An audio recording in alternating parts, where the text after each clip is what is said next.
দুলীয়াজান যুৱ সংঘ, মধুটিং সূৰ্যোদয় যুৱ সংঘ আৰু ভাদৈ যুৱ সংঘৰ যৌথ প্ৰচেষ্টাত আজি দুলীয়াজানৰ জয়ানগৰত আমি এটা কাপোৰৰ বেংক স্থাপন কৰিছোঁ।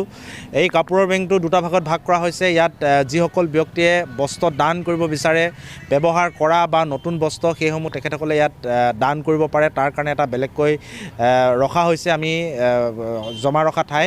আৰু আন এটাত যিসমূহ কাপোৰ থোৱা হ'ব, সেই কাপোৰসমূহ ইচ্ছা অনুসৰি যিসকল ব্যক্তিৰ প্ৰয়োজন সেইসকলে কাপোৰসমূহ ল'ব পাৰিব। আজি এই কাপোৰৰ বেংকটো আমি শুভাৰম্ভ কৰিছোঁ। 14 নৱেম্বৰ শিশু দিৱস, 14টা শিশুক আমি নিমন্ত্ৰণ জনাই আনিছিলোঁ আৰু তেখেতসকলক একোখনকৈ ব্লেংকেট, আঁঠুৱা, বিচনা চাদৰ তেখেতসকলক দিয়া হৈছে, প্ৰয়োজনীয় বস্ত্ৰ তেখেতসকলক দিয়া হৈছে।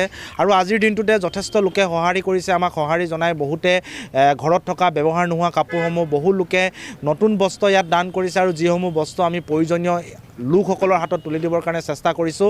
গতিকে আপোনালোকৰ মাধ্যমৰ জৰিয়তে আমি সকলোকে আহ্বান জনাইছোঁ, যিসকলে বস্ত্ৰ দান কৰিব বিচাৰে, ব্যৱহাৰ কৰা বা নতুন বস্ত্ৰ, সেই বস্ত্ৰসমূহ আমাক দান কৰিব আৰু আমি সেই দান কৰা বস্ত্ৰসমূহ যিসকলক এই শীতৰ আগমনৰ সময়ত প্ৰয়োজন সেইসকলৰ হাতত তুলি দিবৰ কাৰণে ব্যৱস্থা কৰিম। আৰু আপোনালোক ইয়ালৈ আহি এই গোটেই বিষয়টোৰ সন্দৰ্ভত বুজ লোৱাৰ কাৰণে ধন্যবাদ জনাইছোঁ আৰু সকলোৰে পৰা আপোনালোকৰ মাধ্যমৰ জৰিয়তে আমি সহায় সহযোগিতা আৰু দিহা পৰামৰ্শ কামনা কৰিছোঁ।